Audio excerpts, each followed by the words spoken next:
So when Jason comes in for the cut, if I'm too busy trying to avoid, it's too hard to get in. Alright? So again, I leave myself vulnerable. I need to respect, I want to honour the fact that he can cut me. I want to know he can cut me. I have to do that, otherwise I'm not connecting and I can get myself in a lot of trouble. Same with people that can punch. If I respect the attack, I can become part of that attack, I can join it. Alright?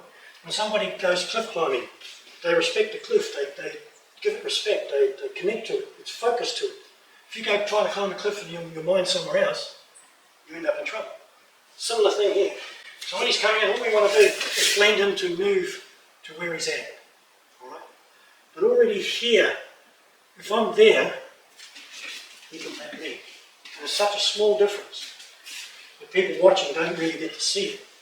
So his intention's this way, so I'm going to go here. But as I go out, I want to come back in this way. In a way that's where he's going, so I'm going to use that to go back.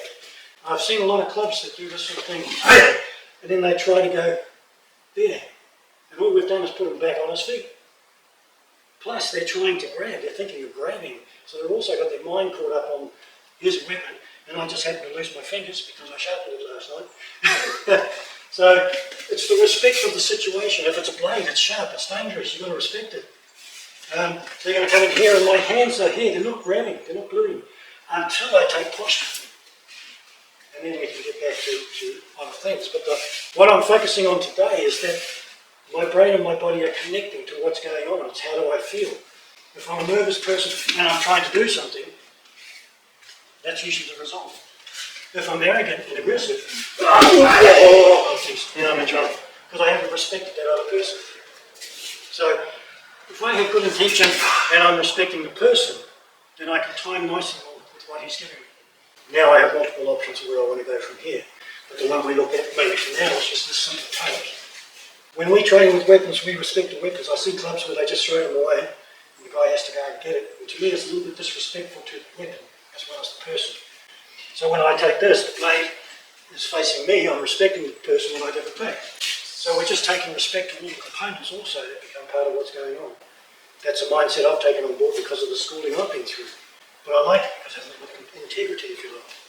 So for you guys, we'll do a slow cut. What we're going to do, you watch the cut go up, you're going to blend the cut when it comes in. This is tracking his arm down. All I want is that hand to be ready to take. This hand is tracking the direction of the sword. Now what happens is I actually blend in that direction to lift it out into the center line. And we're trying to get, well, I'm trying to ask you to listen with your body. I remember times when I was training with Ron Russell Sensei, and he used to yell at us on the mat, "Stop thinking!" Now, what do you mean? I've got to think to know what I'm doing. Stop thinking, just do it. I didn't know really what he was trying to say. And this is why I'm now trying to say you have to have a thinking brain, but it wants to be analysing you in relationship to the situation that's going on. Alright? So when the cut's coming in, everything about this is about me joining what's happening. But when I get here, it's not just me joining, it's me adjusting and resetting myself to come in here at a different thing. So I've taken the time to reset, to feel what this is like.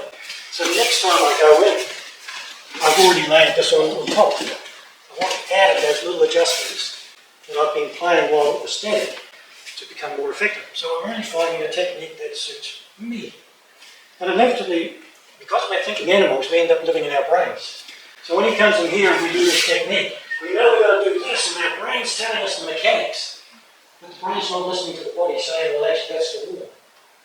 How would I shift that? Well, maybe I'll drop my shoulders and I'll drift this way. Now I know this hand's in the way, so I'm going to open up the bicep and take it through here.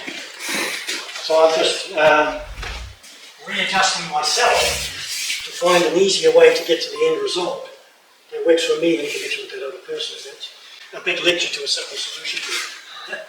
Alright? The first, or main battle is in your own brain. The first problem is having the trust in yourself to go in against something that may be frightening. So this is the first battle you're running here. Once you can get used to somebody swinging something, it's then the option to be able to come in here with that confidence that you're in here with some sort of respect. People talk about real situations. Well, I'm not going to be doing anything really nice in a real situation. You know, it's going to go down as quick as I can do it to the finish that I need. But while I'm learning, I actually need to be in the wrong place. My shoulder's too far out, there's pressure in here. My posture's not really stable, he's the one stable.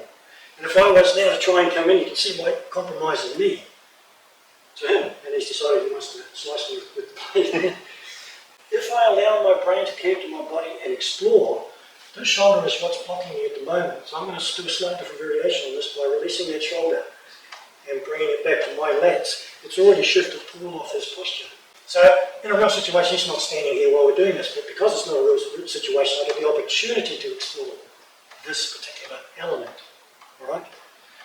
If you want to take this, it's like melting statues. The next step or the next layer of learning would be feeling now, I've set that posture just off fractionally.